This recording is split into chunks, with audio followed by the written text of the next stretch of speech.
dame, chère belle dame qui êtes connectée à ce défi live, là en direct, avec nous pour le 3e jour. Bienvenue. Écoutez, depuis hier, il y a donc des mots qui résonnent en moi depuis la conférence de Virginie, hier, pour le 2e jour. C'est le mot folie douce. Vraiment. Cette folie douce, ça veut dire à la fois une forme de joie, une forme de peps, de vitalité, d'excitation aussi, et en même temps quelque chose de doux à l'intérieur. Et ce matin, quand je me suis préparée, c'était vraiment ça qui m'animait, qui m'habitait. Et vous avez vu Virginie, elle incarne aussi cette belle lumière.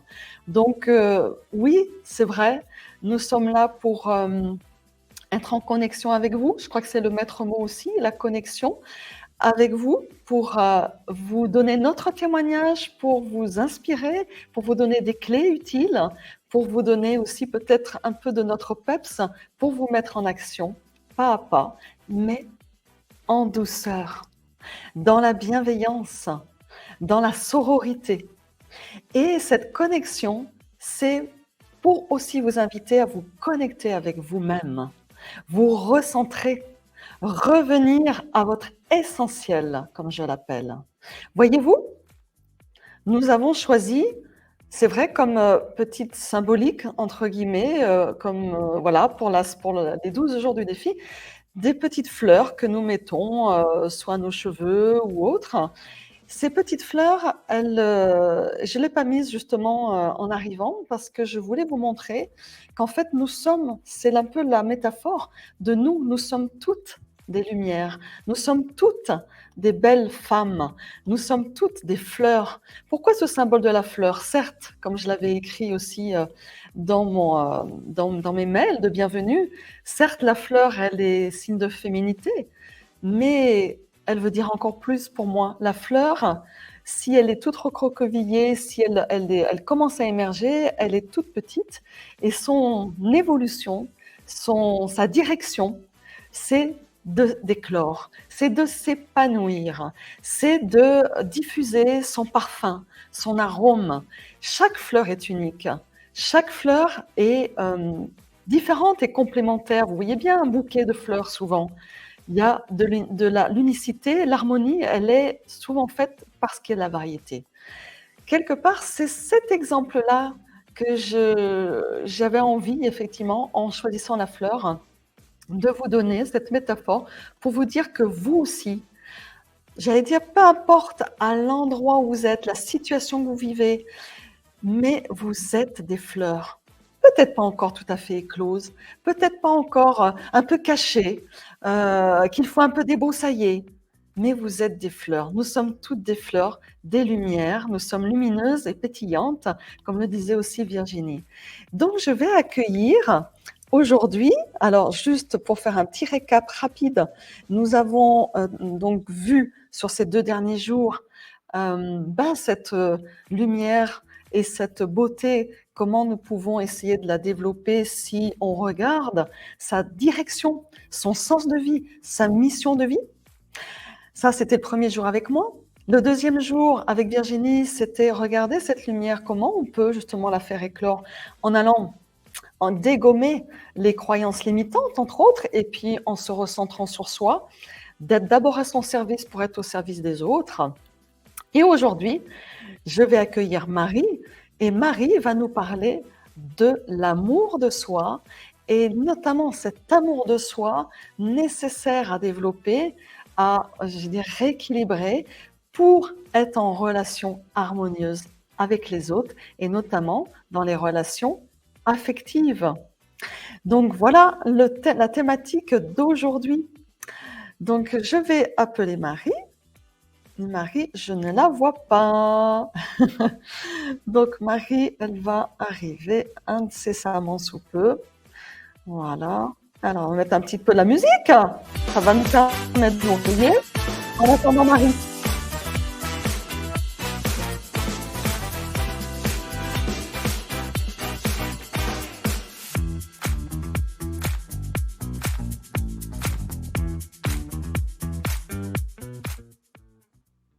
Alors, j'aime bien présenter mes intervenantes quand elles sont là, mais vu que le live a une durée, je préfère, parce que vous avez vu qu'on aime bien commencer à l'heure, hein, je rappelle d'ailleurs que toutes les personnes sur les plateformes là, donc, sont les bienvenues de se signaler, de dire un petit coucou, de dire bonjour dans les commentaires, hein, puisque c'est moi qui serai dans les coulisses ensuite et qui verrai vos commentaires, vos remarques, vos questions, que je noterai tout au long en fait de la conférence, et Marie y répondra à la fin. Hein. Le cadre, il est ainsi, on l'a choisi comme ça, pour que les personnes qui n'ont pas trop de temps sur le temps de midi, mais qui peuvent se connecter avec nous à midi et demi, puissent avoir l'essentiel du contenu, de la valeur en fait de la conférence de l'intervenante.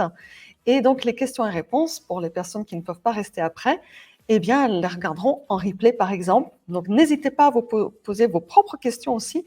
Il n'y a aucun souci, on y répondra. N'attendez pas le dernier moment. Hein? D'accord? Voilà. Ceux qui viennent du groupe Facebook, notifiez bien votre prénom quand vous mettez un commentaire. Vous mettez un commentaire ou une question parce que du coup, vous n'êtes pas identifié. C'est la seule plateforme où il y a des petits soucis de ce côté-là. Enfin, ce n'est pas un souci, c'est une réalité. Et hier, on a eu un petit problème avec les personnes de LinkedIn. Bon, on verra comment ça se passe, mais il n'y a pas de raison que ça se passe mal. Voilà, écoutez, Marie est revenue et je vais donc l'inviter.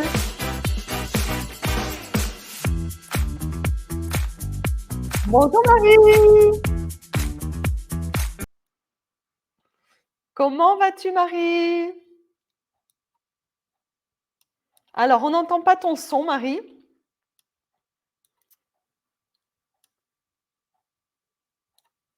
Ah, alors, je te présente Marie quand même, hein, le temps que tu... voilà, je pense que ton micro est coupé.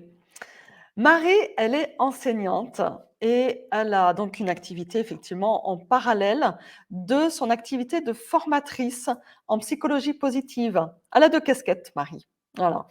Elle accompagne en fait les femmes particulièrement à se libérer. On parlait hier de croyances limitantes, et bien là aussi on parle de croyances limitantes.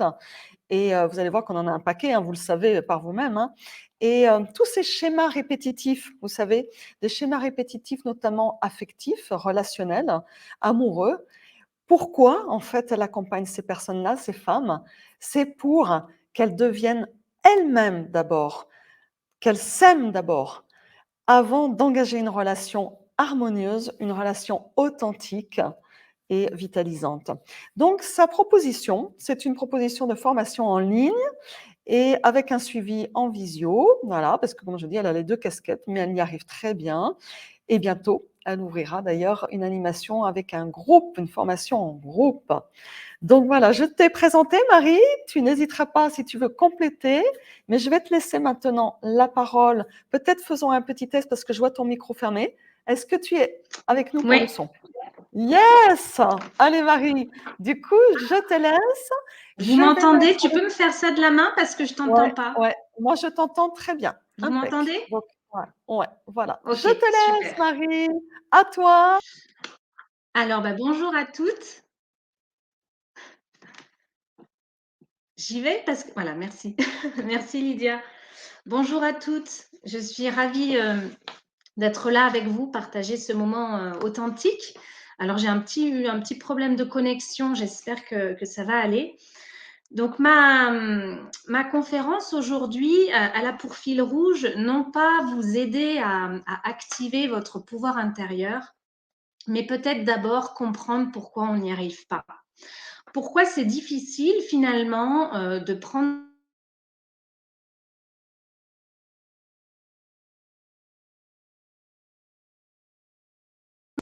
J'espère que ça va aller niveau connexion. Oui, Donc moi, c'est Marie, vraiment ça. tu Pourquoi on n'y arrive reviens, pas? Et le ce que son est pas j'aimerais très bien. là, c'est que celles qui écoutent et peut-être même celles qui seront en replay, si vous pouvez réfléchir à cette question, qu'est-ce qui vous bloque à développer votre pouvoir intérieur? Qu'est-ce qui vous freine? Ce serait intéressant d'aller voir ce qui vous freine parce que si vous comment dire, mettez en lumière ce qui vous freine, à ce moment-là, vous trouvez aussi votre levier. Donc, vous pouvez réfléchir à ça et puis mettre un petit commentaire. Voilà. Pourquoi c'est difficile d'activer son empowerment? Et moi, tout au long de ma conférence, je vais vous partager mon témoignage pour vous expliquer pourquoi moi, j'ai eu du mal à développer ce pouvoir intérieur et puis pourquoi j'y suis arrivée. En fait, quel a été mon levier? Donc c'est un témoignage en toute authenticité qui est une piste de réponse et il y en a sûrement d'autres, des raisons qui expliquent pourquoi on n'arrive pas à activer son pouvoir. Mais moi, si j'ai mis tant de temps à prendre ma vie en main, à développer ce pouvoir intérieur, c'est parce que je manquais énormément d'amour pour moi-même. Je peux même dire que je ne m'aimais pas du tout. Et je pense que j'ai grandi avec des croyances limitantes, les croyances que vous avez expliquées hier, Virginie. Donc des croyances comme par exemple, je suis inintéressante, je suis pas importante, je n'ai pas de valeur, en fait, je vaux rien, je suis nulle. Et puis la plus grosse, croyance limitante, c'était vraiment: «Je ne suis pas digne d'être aimée». Donc ça, c'était des croyances, que je n'avais pas du tout identifiées à l'époque, que j'ai grandi avec ça et automatiquement, j'ai mis en place, un comportement, pour pallier à ces croyances. Donc j'avais tendance à me juger, j'avais tendance aussi à avoir énormément de peur, la peur de mal faire, la peur de pas être comme il faut, la peur de me tromper, donc énormément de peur, énormément d'insécurité aussi intérieure, et bon, pas d'estime de moi, très peu confiance en moi et en fait, je me focalisais sur le faire. Puisque je n'avais pas de valeur, eh bien ma seule manière, de prouver ma valeur, c'était dans mes actions. Donc j'avais toujours tendance à dire oui, je ne savais pas du tout dire non. J'avais cette envie toujours d'être parfaite, même au travail par exemple, et parce que l'échec, si j'échouais, ça venait confirmer tout ce que je pensais, de mal de moi. Donc c'est vrai que, ça mettait quand même une énorme pression, à tout réussir parfaitement. Donc ça, c'était ce que mon comportement, ma manière d'agir et moi, c'est vrai ce qui m'intéresse, et dans mes accompagnements aussi, c'est vraiment le côté relationnel, le côté, schéma, répétitif. J'espère que vous m'entendez bien parce que je vois que ça mouline. Et donc moi, ce qui m'intéresse, c'est vraiment les schémas relationnels, les schémas sentimentaux.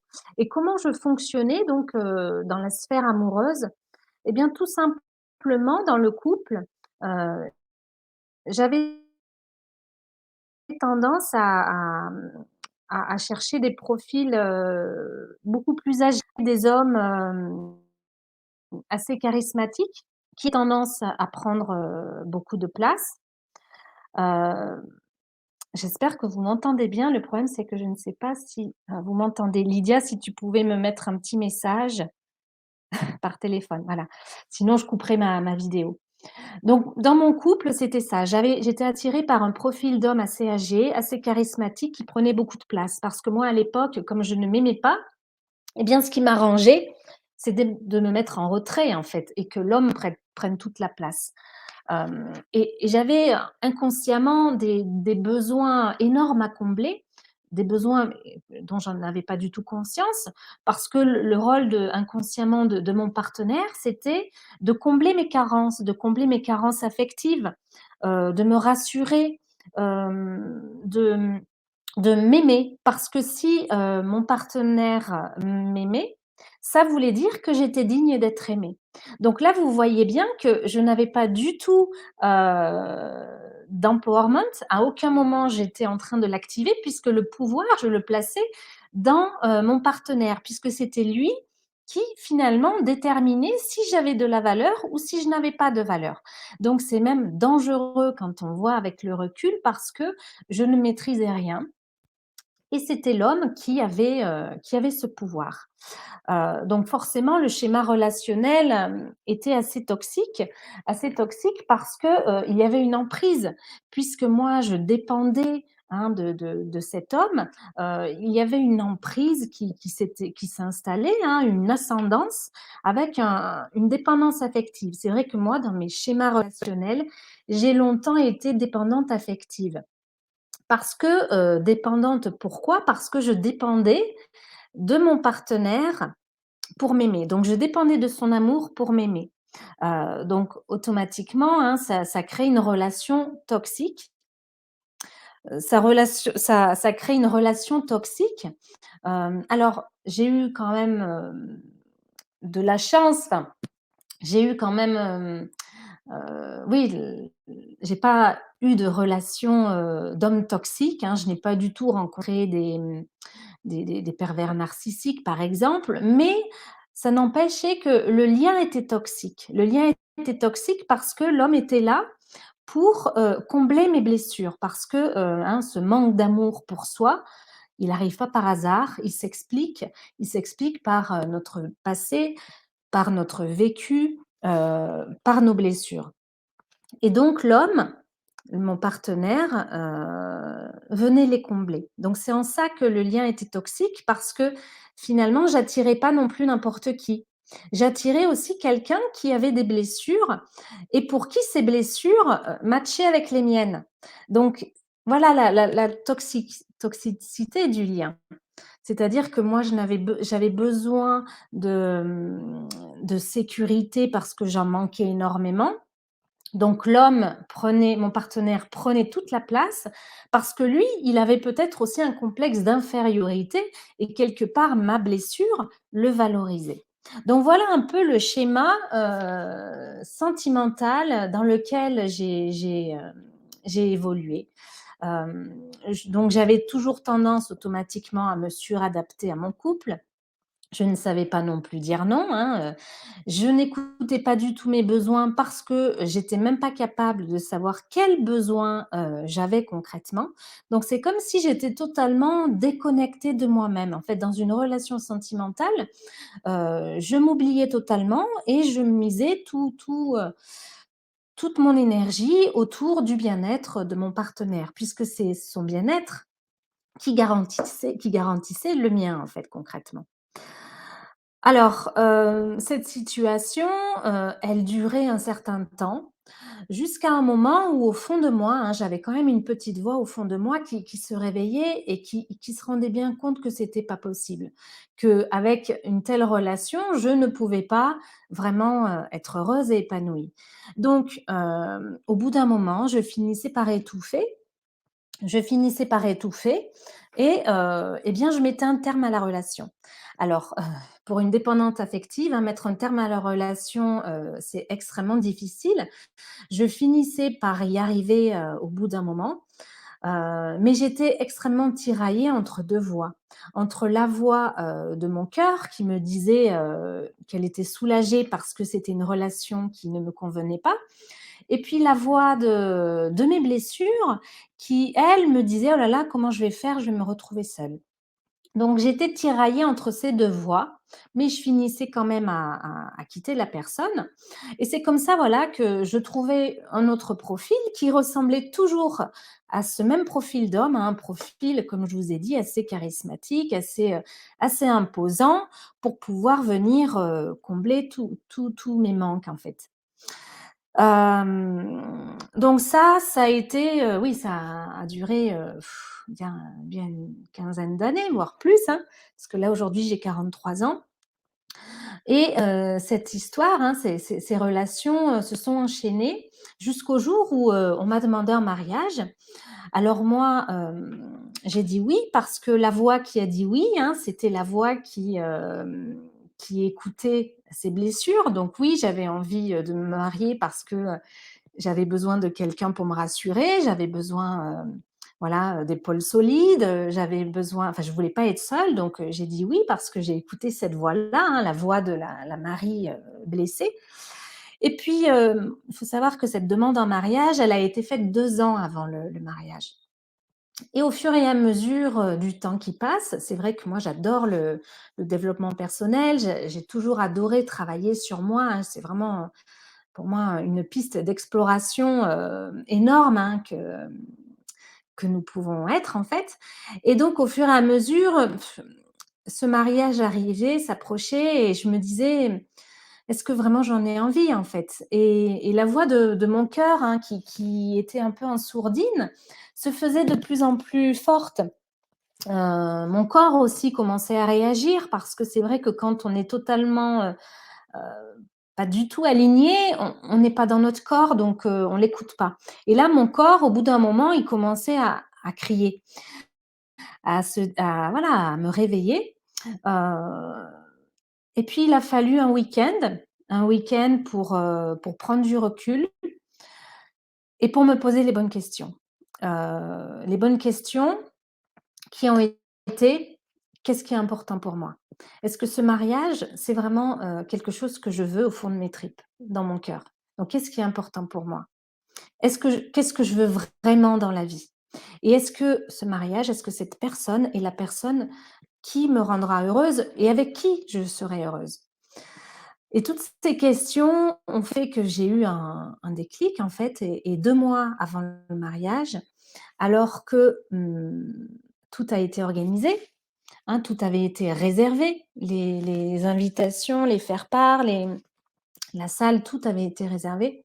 Eh bien, j'ai annulé mon mariage. Alors je peux vous dire que là, je suis allée chercher dans mes tripes, dans mon cœur, cette force intérieure, hein, cet empowerment que je n'avais jamais mis, sur la table, en fait. Et depuis ce jour, eh bien, j'ai changé, j'ai totalement, modifié mon rapport avec moi-même. Donc ça, cette séparation, parce qu'automatiquement, ça a engendré une séparation, hein. Donc c'était il y a 3 ans et depuis 3 ans, je suis plus du tout la même. C'est comme s'il y avait eu la Marie avant et la Marie d'aujourd'hui. Alors sachez qu'aujourd'hui, hein, ce partenaire qui a été quand même, très affecté, c'est quelqu'un avec qui j'ai toujours des relations amicales, hein, c'est un homme qui m'a remerciée pour avoir fait tout ça parce que lui aussi, ça lui a permis de cheminer. Mais c'est pour vous dire que souvent quand on est dans une dépendance affective, on pense que c'est parce que c'est quelqu'un, c'est la faute de l'autre, c'est parce que c'est quelqu'un qui est, pervers narcissique ou quoi. Alors qu'en fait, c'est quelqu'un comme tout le monde en fait avec ses blessures, tout le monde a ses blessures. Simplement, quand on est, bloqué sur, je cherche quelqu'un pour répondre, pour combler mes besoins que je n'arrive pas à combler, là on rentre dans un lien toxique. Et ce cheminement en fait intérieur, ces formations que j'ai pu mener ensuite, m'ont permis de mettre en évidence en fait, 3 grandes clés en fait. La première, c'est de me dire que finalement, depuis toujours, je me suis trompée. Je me suis trompée dans le sens où, je crois que l'amour que j'avais, la perception de l'amour était faussée. En fait, je ne sais pas comment vous percevez, quelle est votre définition de l'amour? Je ne sais Est-ce que finalement on aime comme on a été aimé, par exemple? Mais moi, finalement, dans mes schémas relationnels, j'avais la vision d'un amour conditionnel. C'est-à-dire que, inconsciemment, je me disais: «Eh bien oui, toi, je vais t'aimer, je vais te choisir parce que tu vas combler mes besoins». Donc en fait, je vais t'aimer à condition que tu répondes à mes besoins. Et c'est là que c'est pas un amour qui est sain et authentique, parce qu'il y a une condition derrière. Et ça sous-entend aussi, bah, si tu réponds pas à mes besoins, si tu m'apportes pas ce dont j'ai besoin, eh ben, je ne t'aime plus. Donc moi, j'ai vraiment pris conscience de ça.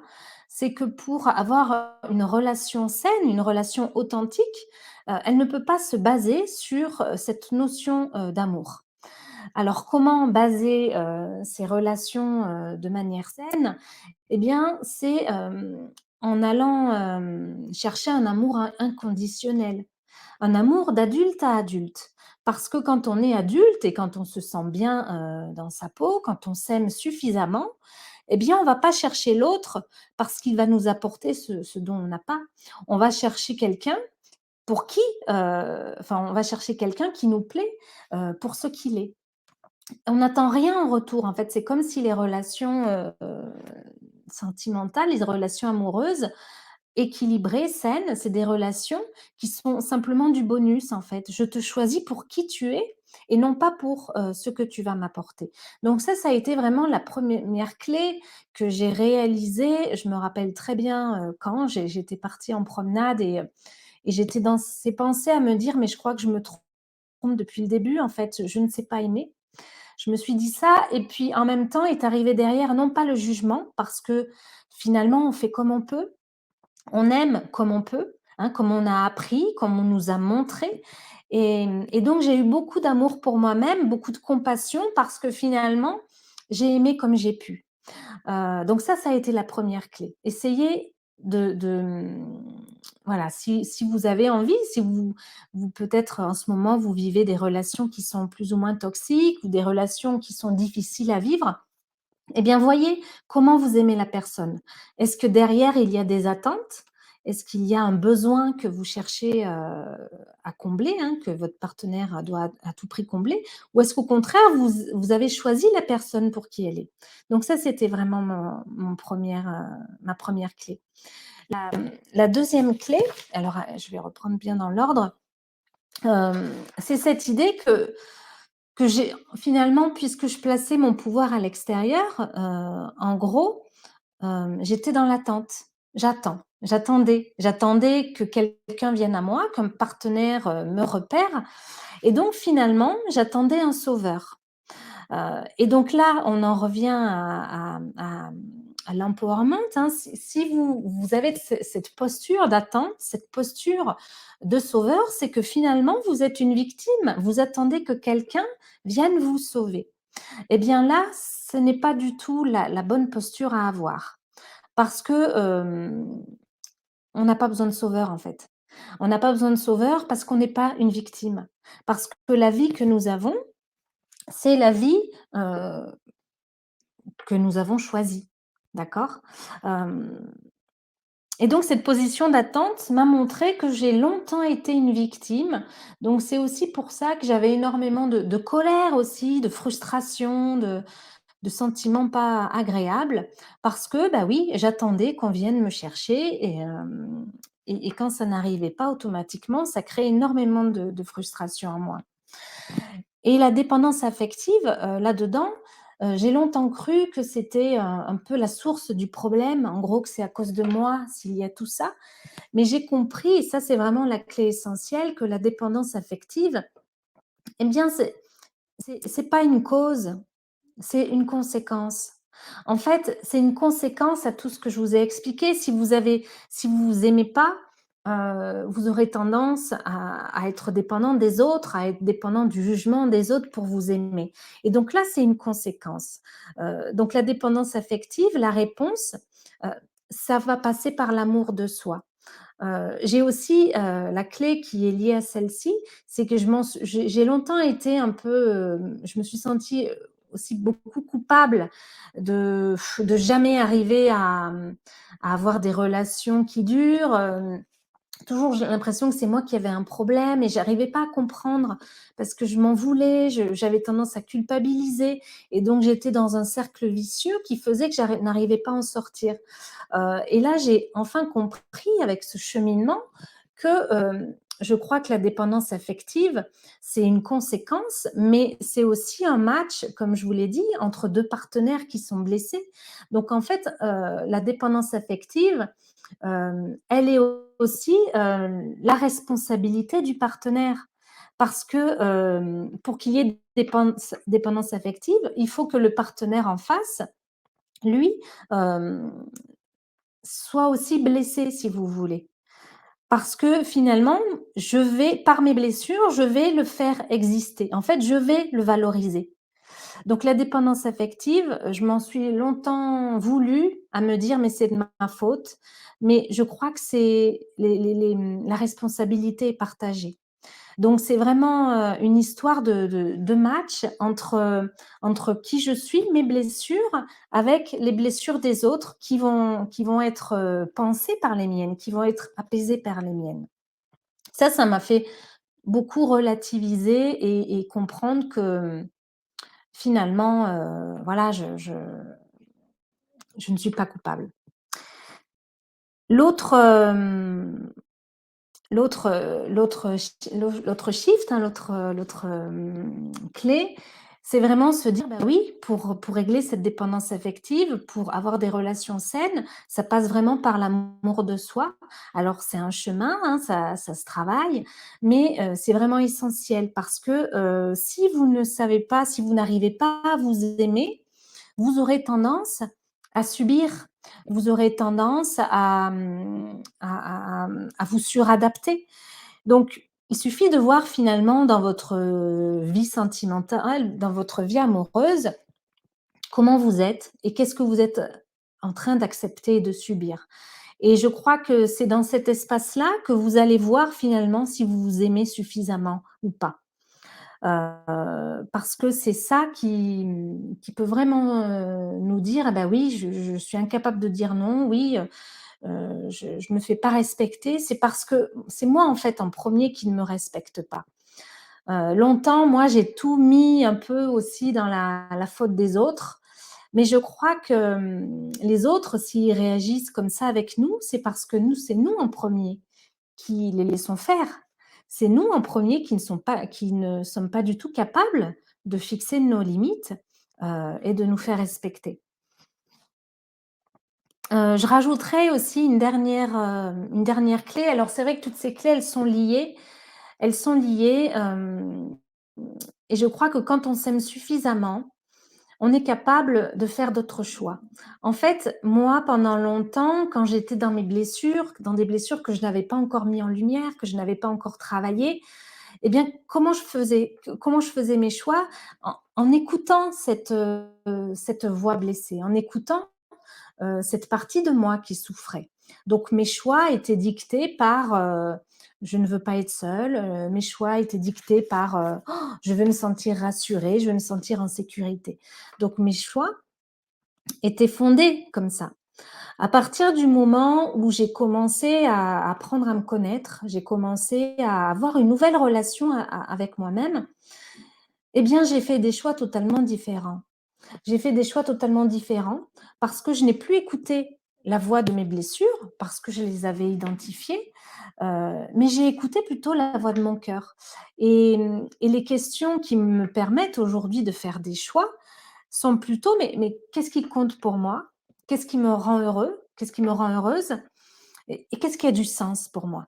Et en fait, quand je me pose ces questions, je n'ai plus du tout, les mêmes réponses qu'avant. Donc j'ai fait tout un travail, hein, un travail sur moi. Alors c'est vrai que c'est un chemin et on n'a jamais terminé, mais c'est vraiment une exploration qui est fantastique en fait soi-même. Parce on a souvent tendance à être totalement focalisé sur l'extérieur, mais en fait la réponse première, hein, le regard à avoir, c'est vraiment sur soi. Et aujourd'hui, je vis une relation, authentique, avec un homme que j'ai rencontré, grâce à la magie de la vie, grâce à l'univers. Hem et je peux vous assurer que le profil d'homme aujourd'hui n'est plus du tout le même profil d'homme d'avant. Parce qu'à partir du moment où j'ai changé mon intérieur, j'ai changé mon regard sur moi, j'ai développé cet amour de moi, j'ai développé j'ai nourri en fait cette conscience de moi, eh bien, je suis différente. Donc, automatiquement, à l'extérieur, ça se voit et mon comportement, mes choix sont différents. Donc, la clé vraiment pour résumer le tout, c'est que tout part de soi. Et si vous vous rendez compte, si vous êtes en train de vivre une relation compliquée, arrêtez de penser que c'est la faute de l'autre, mais allez voir plutôt à l'intérieur de vous parce que tout part de soi et c'est quand on a travaillé, quand on a nourri notre intérieur, que notre extérieur va changer et que nos relations vont changer. Donc là, j'en arrive petit à petit à la fin, hein, de cette conférence et ce que j'ai envie maintenant, c'est de vous partager, mon défi du jour parce que, j'imagine que vous savez exactement vos défauts, vous savez exactement ce que vous n'aimez pas chez vous. Mais est-ce que vraiment vous savez ce qui marche chez vous? Quelles sont vos qualités? Quelles sont vos ressources? Parce que je crois que si on veut, entrer en relation avec soi-même, ça passe aussi par ça. Essayez d'aller voir la partie qu'on a tendance à oublier. Donc, je vais vous poser 2 questions pour mon défi. La première question, c'est un peu une question, diagnostic. une question qui pose un peu, comment vous vous aimez? Enfin, quelle valeur vous accordez-vous? Parce que pour pouvoir s'aimer, il faut automatiquement s'accorder de la valeur. Si vous avez l'impression que vous êtes nul, vous aurez du mal à vous aimer. Donc, petite question sur une échelle de 1 à 10, quelle valeur vous accordez-vous? Peut-être pour en prendre conscience, c'est vrai que c'est pas facile de se poser ce genre de questions. Et puis, je vais vous poser ensuite un challenge. Je vais vous demander donc de passer votre journée, d'expérimenter ce que vous avez besoin d'expérimenter aujourd'hui. Et à la fin de votre journée, vous allez noter 3 choses. 3 choses qui vont mettre en lumière finalement vos pépites, qui vont mettre en lumière, eh bien, les qualités que vous avez, qui vont mettre en lumière vos ressources. Parce que souvent, on peut être amené à vivre des choses pas agréables, mais on va les surmonter. Et ça, on ne se rend pas compte que quand on surmonte des situations pas faciles, eh bien, on active des forces, on active des ressources. Donc, vous allez faire ça en fin de journée. Vous allez, au moment du coucher, voir un peu votre journée dans votre tête, la défiler. Et je vais vous demander de repérer ce que vous avez aimé chez vous. Ce que vous avez aimé. Quelles sont vos qualités? Qu'est-ce que vous avez réussi à entreprendre? Donc ça, c'est vraiment un bon départ, un bon premier pas pour amorcer une nouvelle relation avec vous-même. Et puis, si vous voulez aller plus loin, avec cet exercice, je vous propose en cadeau un guide sur l'autocompassion. Donc, l'autocompassion, c'est un concept de psychologie positive qui vise à tisser une nouvelle relation avec soi. Donc, je vous explique en fait dans ce guide comment se fonde cette autocompassion, en sachant que c'est un concept qui a été étudié, qui a été validé scientifiquement. Et je vous propose aussi un petit exercice pour vous mettre dans l'action, pour créer une nouvelle relation avec vous-même. Voilà, donc je pense que j'ai bientôt terminé. Je relis juste mes petites notes.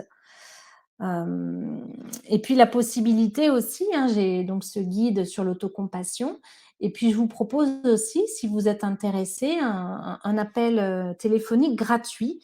Alors j'ai mis 30 minutes, mais ça peut aller, à plus, un appel, clarté. En fait, l'idée, c'est vraiment que vous arriviez avec votre problématique pour que je vous aide à mettre plus de clarté dans votre situation et vous aider à réfléchir à un accompagnement, à voir comment je pourrais vous aider ou alors à proposer, des thérapeutes qui pourraient vous aider, si la problématique, ne concerne pas mon accompagnement. Voilà. En tout cas, je vous remercie pour, votre écoute. On va pouvoir, se reconnecter avec Lydia. Voici. Est-ce que Merci tu es là, Marie. Lydia? Oui, je suis là. Je suis là. Et merci à toutes celles qui ont participé en live. Pour celles qui regarderont en replay, n'hésitez pas à mettre hashtag replay.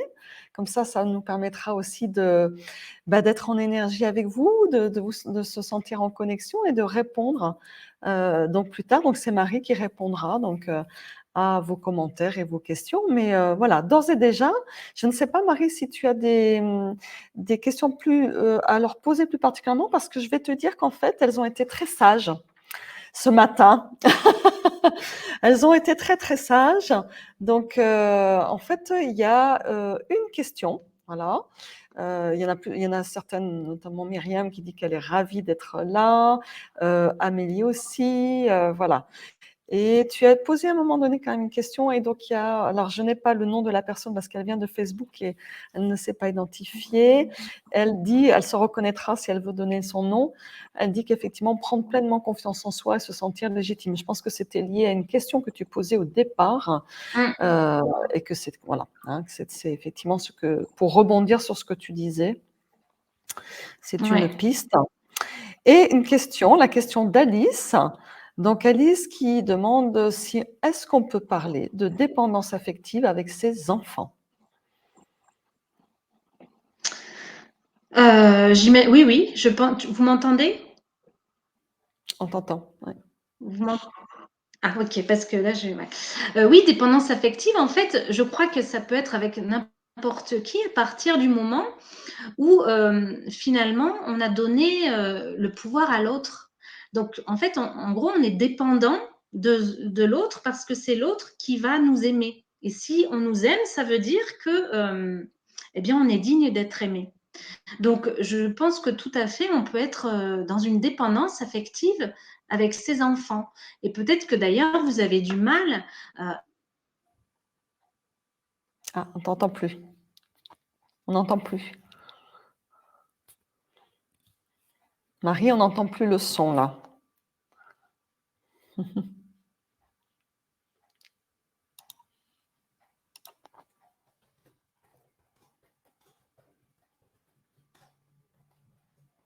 Alors, dans les coulisses, je lui mets un mot à Marie. J'espère que, parce que du coup, je pense que la connexion est coupée. Donc, Marie, répondait à Alice sur le fait que, ben oui, il y a la dépendance affective, elle existe aussi. Elle peut exister avec toute personne dans la mesure où on donne le pouvoir en fait aux autres et dans la mesure où on attend aussi quelque part de l'autre une reconnaissance. Donc voilà. Alors, comme la connexion avec Marie ne se fait plus du tout, je vous propose vraiment de ne pas hésiter encore à poser vos questions sur les différentes plateformes. Marie y répondra volontiers. En plus, aujourd'hui, comme elle a son jour de disponibilité, donc elle répondra sur les plateformes. Donc n'hésitez pas. Je vous remercie vraiment pour votre écoute et l'écoute de la conférence de Marie, qui a donné des clés importantes sur comment sortir de la dépendance affective, qu'est-ce que c'est cette dépendance et comment, par son témoignage, elle a évoqué le fait que c'est tout à fait possible de s'en sortir. Hein. Donc voilà. Myriam qui dit qu'elle est surprise d'entendre que la responsabilité est partagée, alors qu'hier, on était plutôt dans une responsabilité à 100%. Donc ça, c'est une question qu'effectivement, ça serait intéressant d'entendre Marie parler là-dessus. Et elle parlait notamment là de la dépendance affective amoureuse. Elle n'est pas conscientisée non plus, cette responsabilité dans un lien, en fait. Moi, ce que je peux dire, en tout cas, hein, Marie essaie de se reconnecter là, ce que je peux dire, parce que j'ai vécu des choses de cet ordre-là aussi, c'est que quand il n'y a pas la lumière, pas de conscience, en fait, dans les liens, dans les relations, évidemment, c'est très trouble, c'est très confus, et on ne sait pas la responsabilité de qui et de l'autre. En tout cas, dans les accompagnements que j'ai eus, les thérapeutes me disaient que c'était 50-50 aussi. Voilà. Marie, du coup, il y a une question. J'ai répondu à ma manière, et donc je vais te la soumettre, Oui, parce que du coup, on ne t'entendait plus du tout. Donc, d'accord. Myriam dit qu'elle est surprise d'entendre que la responsabilité est partagée, en fait, à 50-50, alors qu'hier, Virginie parlait qu'on était 100% responsable et que c'était nous qui nous créons notre vie. Donc, moi, j'ai quand même répondu parce que j'ai vécu des choses un peu similaires à toi. Et donc, les thérapeutes qui me suivaient me disaient la même chose, c'est-à-dire que dans une relation affective, on est des adultes aussi, hein, c'est pas non plus une relation avec des enfants. Voilà, on est responsable 50-50, mais c'est pas conscientisé. Souvent, c'est confus, c'est pas clair, c'est le marasme, et c'est ça qui génère d'ailleurs des grosses problématiques et boules de neige, quoi. Hein. Mais je te laisse la parole. Mm, mm. Oui, en fait, c'est vrai, Virginie, et je suis tout à fait d'accord avec elle, on est à 100% responsable de notre vie. C'est Ça veut Myriam. dire qu'on est à Myriam. 100% Ah pardon, responsable de nos excuse-moi. choix. Allez, Oui, excuse-moi, tu parlais c'est de Virginie Virginie qui a hier. dit hier. Pardon, je Mais pensais que tu dans une parlais de relation, Myriam. non. Dans une Tant pis. relation, on est deux. On est deux dans une relation. Donc, en fait, il faut faire la part de ce qui m'appartient. Il faut faire la part de mes blessures, mais il faut aussi faire la part de l'autre, parce que l'autre aussi a des choses qui lui appartiennent. Donc, en fait, je pense que oui, c'est vraiment une connexion à 50% en fait. Dans une relation, on est deux. On ne peut pas tout porter. On n'a pas la responsabilité de tout dans une relation. Parce que l'autre aussi a sa part. Et c'est justement quand on considère qu'on a tout à faire dans une relation qu'on va rentrer dans un lien toxique parce que l'autre aussi a sa part. Et il y a des choses qui ne nous appartiennent pas et que c'est pas à nous à les prendre en charge. Voilà. Alors, Donc j'ai pas Myriam te d'exemple dit précis, mais Myriam te dit merci, donc je pense que ça répond à sa question. Et il y a donc 2 personnes, dont Alice, qui dit qu'effectivement, elle fait passer systématiquement, en fait, les besoins des enfants avant les siens. Et c'est vrai que donc, et Naomi qui dit: «Mais en fait, on ne pense pas toujours, en fait, à la dépendance affective vis-à-vis des enfants». Et oui, mais dépendance affective, elle est à partir avec tout le monde. Elle peut être avec tout le monde. Quand il y a un lien, à nous à trouver la juste place pour que le lien soit un lien sain et authentique. Parce qu'on a vite fait de déraper, en fait. Donc, il faut aller chercher en soi qu'est-ce que je vais.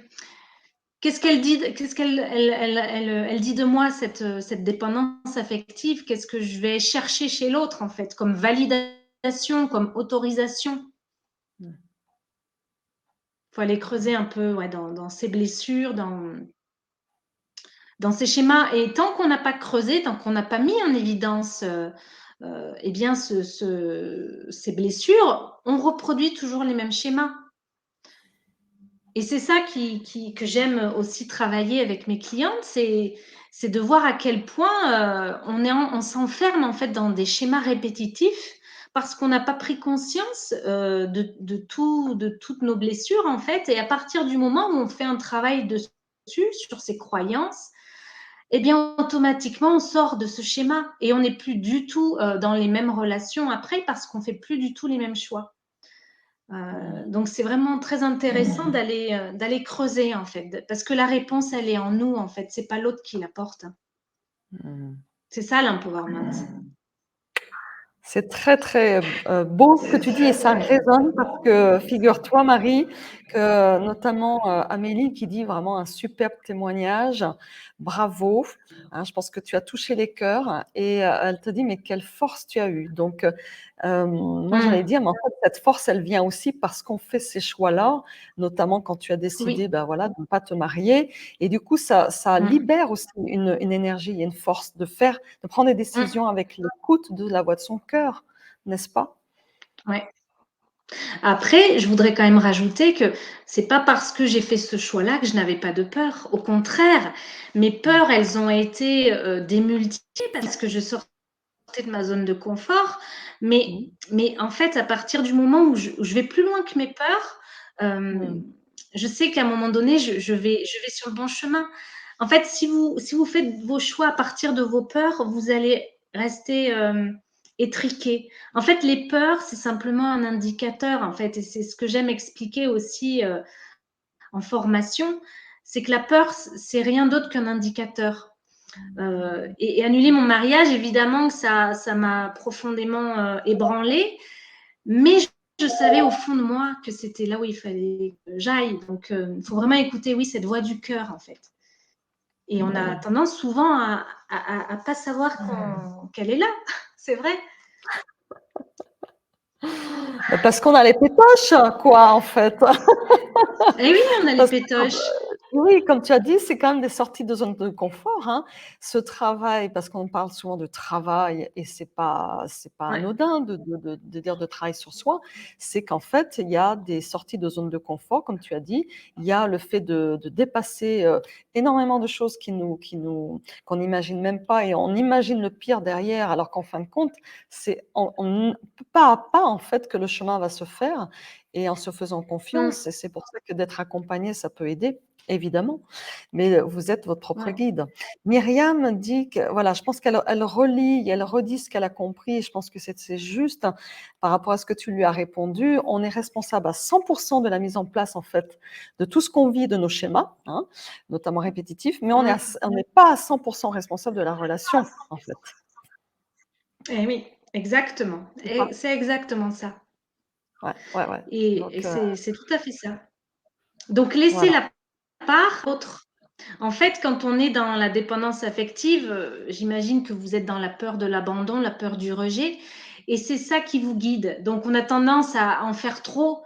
Mais si vous laissez la part à l'autre, parce que finalement, c'est aussi à l'autre à venir vers vous, c'est aussi à l'autre à vous appeler, eh bien, vous lui laissez aussi sa part.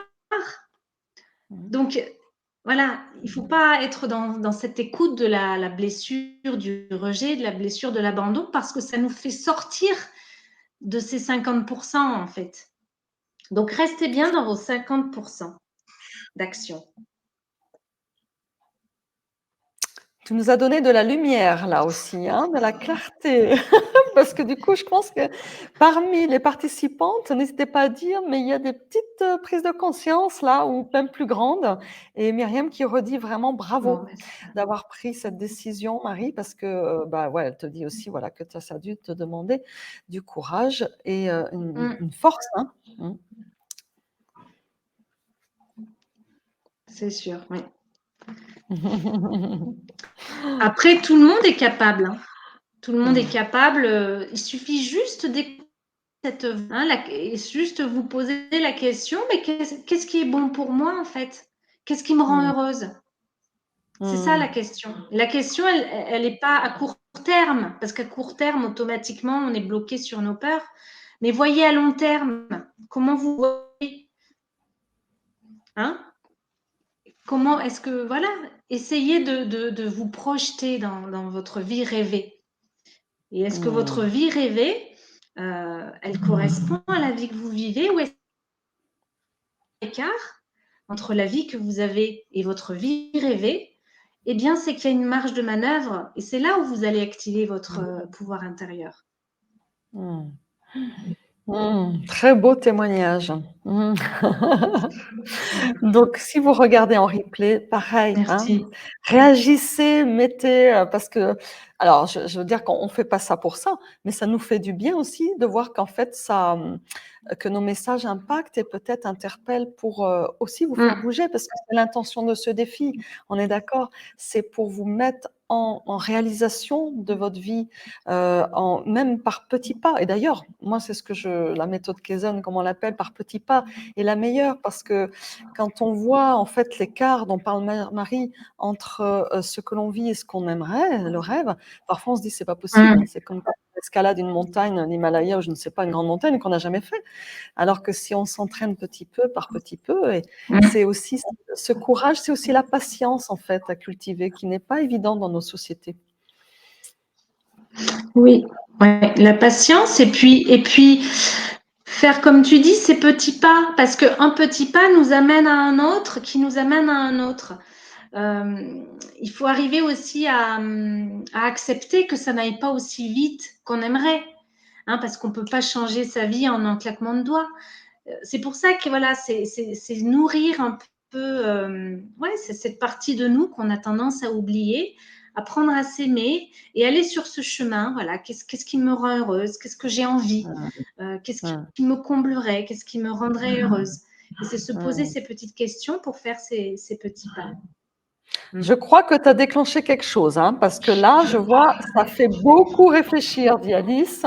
Et j'aime beaucoup parce qu'il y a de l'interaction entre les participantes. Il y a Amélie qui répond à Alice et qui dit oui, oui, réfléchir, c'est déjà avancer. Mais oui, hein, bravo Amélie. Et puis d'ailleurs, je me permets, d'ailleurs, dans le groupe Facebook, il y a certaines personnes qui ont déjà fait des pas. Aussi, alors on n'a pas fait ce groupe que pour ça, mais qui ont osé se montrer, qui ont publié, qui ont posté des choses. Donc moi je dis bravo, parce que c'est aussi vous donner cette impulsion de vous, cette lumière en fait que vous êtes, en fait c'est pour la montrer aux autres aussi. Voilà. Et ça va vous donner du peps aussi, enfin une vitalité peut-être que vous ne soupçonnez pas.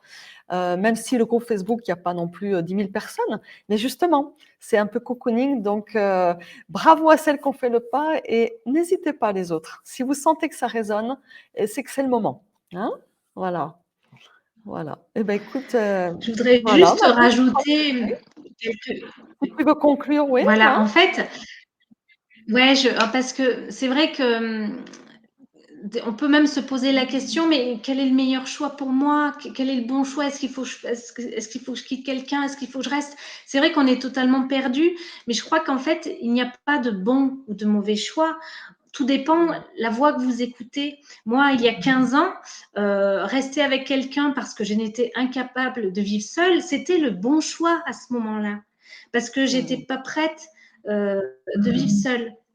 Donc, n'allez pas vous accabler parce que vous vous rendez compte que vous n'avez pas fait le bon choix. En fait, tous vos choix sont justes parce que ce que vous écoutez à ce moment-là, c'est la voix qui est la priorité, si vous voulez. À partir du moment où vous vous rendez compte que vous avez envie d'aller vers un autre choix, c'est parce que vous écoutez une autre voix. Mais voilà, tous les choix sont justes. Mais pour essayer d'aller mettre un peu de lumière, c'est peut-être se dire, d'être observatrice de soi-même et se dire, mais qui suis-je en train d'écouter? Pour ce choix-là, qui c'est qui parle? Est-ce que c'est plutôt ma peur? Est-ce que c'est plutôt mes blessures? Ou est-ce que c'est un choix qui vient de mon cœur? Et déjà, juste se poser cette question-là, ça peut vous éclairer dans un sens ou dans un autre. Mais voilà, on avance à son rythme. On avance à son rythme. Et vos choix d'aujourd'hui, ils sont justes. D'accord? Donc, voilà. C'est important ce que tu dis. Ouais. Enfin, c'est important parce que moi, je l'ai vécu, en fait. Et je crois que, voilà. Observez déjà qui parle en vous. Est-ce que ça vient de vos blessures ou est-ce que plutôt que ça vient d'un appel du cœur? Et vous comprendrez mieux, du coup, le choix qui s'offre à vous. Voilà ce que j'avais envie Ça de... vous parle? J'imagine que ça vous dire. parle, hein. N'hésitez pas à le dire. Et puis, merci de votre participation en direct. Merci aux personnes qui vont t'écouter aussi, Marie. Merci pour tout ce que tu nous as apporté de lumière, de clarté sur les relations, notamment affectives, mais aussi sa relation affective à soi-même, j'ose dire, avant de pouvoir enclencher, comme tu dis, une relation saine, apaisée et aussi épanouissante. Donc, voilà. Donc, un grand merci. Et puis, on se dit à demain, en tout cas pour voilà, toutes les participantes, toutes celles qui veulent écouter et vous nourrir et aussi, bien sûr, faire des exercices selon si ça résonne ou pas. Mais en tout cas, c'est le moment, quelque part, de ce défi, de commencer ou de tester. Hein, comme je dis, moi, l'expérience, il n'y a que ça qui peut effectivement nous faire dire si c'est bien ou pas. Si on n'expérimente pas, on ne sait pas trop. Exactement. Donc, faites-vous confiance et on vous souhaite une très belle journée. En musique, on termine, comme d'habitude. Et on vous dit à demain. Merci Marie, merci à toutes. Merci. Au À revoir. bientôt.